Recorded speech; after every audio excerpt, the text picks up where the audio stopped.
E o dia começou agitado no CT Ninho do Urubu. Jorge Jesus, perto do término de contrato com o Al-Hilal, toma a sua decisão. Que história é essa, PQD? Vem comigo que no caminho eu explico. Saudação rubro-negra para a maior e melhor torcida do mundo, a torcida do Mengão. Vem chegando nessa noite de sexta-feira, recheado de informações. Mas antes de mais nada, meus queridos, minhas queridas, começaram a nos assistir? Já deixa o like de vocês. Não são inscritos? Se inscrevam, não nos seguem? Passe a nos seguir, acione o sino para todos os vídeos e compartilhe os nossos conteúdos, que tudo isso para vocês é de graça. Ajuda no nosso crescimento e é gratificante para o nosso trabalho. O canal Paraquedista Rubro-Negro. Meus queridos e minhas queridas, torcedores rubro-negros revoltados foram protestar na porta do CT Ninho do Urubu na manhã dessa sexta-feira. Rapaz, os jogadores passavam, eram abordados, eram xingados, jogaram ovos nos jogadores, jogaram pipoca nos veículos dos jogadores, né? A segurança entrou em atrito em alguns momentos ali com os torcedores, né? O Anderson Macula se pronunciou, falou lá também. Foi um dia muito agitado. Só 2 jogadores do Flamengo escaparam. Primeiro, Gabriel Barbosa, o Gabigol, porque ele chegou cedo no CT Ninho do Urubu e não pegou lá ainda o protesto na entrada do CT. E o outro foi Nicolas de la Cruz, que foi preservado pela torcida. Inclusive, teve um torcedor até que falou que ele é o carregador de piano, está carregando o Flamengo nas costas. Eu tenho lido aí um meme, né, que nem Noé carregou tantos animais quanto Nicolas de la Cruz está carregando aí nesse elenco do Flamengo. E a torcida cobrou Everton Cebolinha, chegou lá Matias Vinha com o Jorginho de Arrascaeta. Jorginho de Arrascaeta estava tomando ali o seu chimarrão, teve um torcedor que ouvia, tá tomando chimarrão e tal, né? Então, cara, a torcida tem que reclamar, a torcida tem que protestar, a torcida tem que exigir que esse time tão caro, um dos elencos mais caros do Brasil, tome vergonha na cara e comece a jogar, né?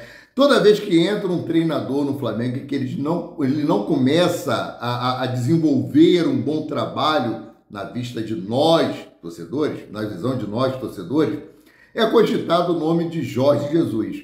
Jorge Jesus, que vai ter o seu contrato terminando com o Al-Hilal agora no meio do ano e, segundo informações que eu obtive, já tem um acordo verbal entre Jorge Jesus e o Al-Hilal. Ambas as partes querem que haja uma renovação de contrato. Então, para os torcedores, assim como eu, que estavam querendo uma possível volta de Jorge Jesus ao Flamengo, está descartada de momento, porque já está praticamente tudo acertado. Jorge Jesus assinar um novo contrato com Al-Hilal. O Jorge Jesus, que fez história aqui no Flamengo, teve mais títulos do que derrotas.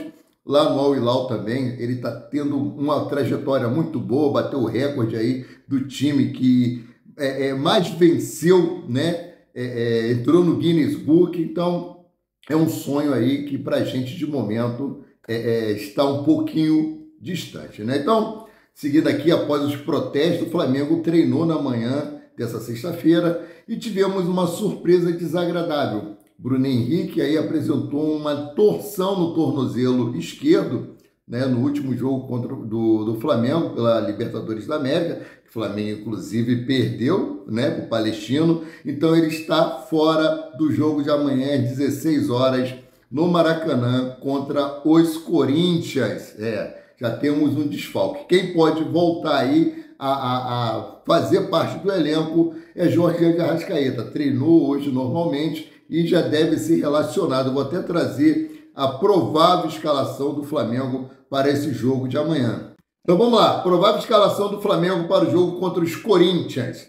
Rossi, Guilherme Varela, voltando aí como titular, o Wesley indo para o banco de reserva, Fabrício Bruno, Léo Pereira e Ayrton Lucas. Alan, Nicolas de la Cruz, Lohan ou Arrascaeta. Arrascaeta está relacionado, mas não está confirmado como titular. Everton Cebolinha, Gerson e Pedro. Gerson também tem sido muito criticado, ouvi alguns torcedores lá na manifestação, disse que ele nunca foi capitão, nunca foi flamenguista e agora está querendo aconselhar jogadores. Assim, um clima muito pesado lá no CT hoje, foi muito pesado mesmo, né? E a boa notícia, né, que hoje teve a convocação da seleção brasileira masculina, né, para os jogos aí da Copa América e nenhum jogador do Flamengo foi convocado. Também ninguém está merecendo ali ser convocado, né? Apesar que Dorival Júnior falou que a relação de jogadores pode mudar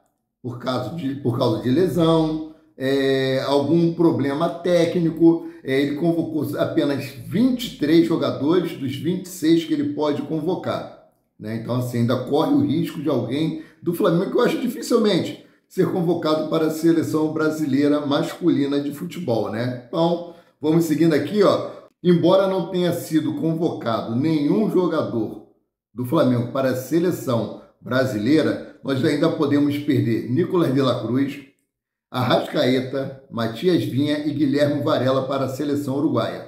E podemos também perder o Eric Pulgar para a seleção chilena. Ou seja, nós podemos ficar desfalcados aí durante 10 rodadas desses jogadores que, para mim, na atualidade, são os principais. Principalmente aqui o Nicolas de la Cruz. Como eu falei, carregador de piano, né? Embora não tenha sido convocado nenhum jogador do Flamengo, nós temos os crias do Ninho, ó. Vinícius Júnior, Lucas Paquetá, João Gomes e além de Andréas Pereira, que jogou pelo Flamengo, que foram convocados aí para os amistosos da seleção brasileira de futebol. Galera, eu não sei como é que vai ser aí essas 10 rodadas sem esses jogadores, porque para mim são os principais do Flamengo. Flamengo que já não vem bem das pernas, né? Então, seguindo aqui, CBF recebe pedido de demissão da Comissão de Arbitragem Brasileira. A Confederação Brasileira de Futebol recebeu nesta sexta-feira um pedido da Associação Nacional de Árbitros de Futebol, a ANAF, de demissão de Wilson Seneme e troca da comissão de arbitragem da entidade. De acordo com o documento da ANAF, o Campeonato Brasileiro passa pelo pior momento em termos de arbitragem. Além disso, a entidade foi questionada sobre a falta de critério e transparência nas decisões dos árbitros em campo, prejudicando o andamento do torneio. Cara, tá muito ruim. A arbitragem no Brasil está tão ruim quanto o time do Flamengo, né? Tá de doer, gente, tá de doer, tá muito ruim, tá muito complicado. Agora, mudando aqui de assunto, a pergunta que não quer calar: o Campeonato Brasileiro vai parar? Eu já deixei minha opinião no vídeo de hoje de manhã, né? Futebol brasileiro vai parar? Os próximos passos da CBF após o pedido do ministro dos Esportes. Eu vou trazer aqui, ó. Após o recebimento do ofício, o presidente da CBF, Edinaldo Rodrigues, dará ciência à Comissão Nacional de Clubes, atualmente formada por 9 presidentes de times brasileiros. Entre eles, Alessandro Barcelo, mandatário do Internacional, um dos clubes afetados diretamente pela tragédia. Nós estamos vendo aí o trabalho do Thiago Maia, cara, carregando a senhorinha nas costas, vi ele resgatando aí um caramelo. Parabéns para Thiago Maia, né?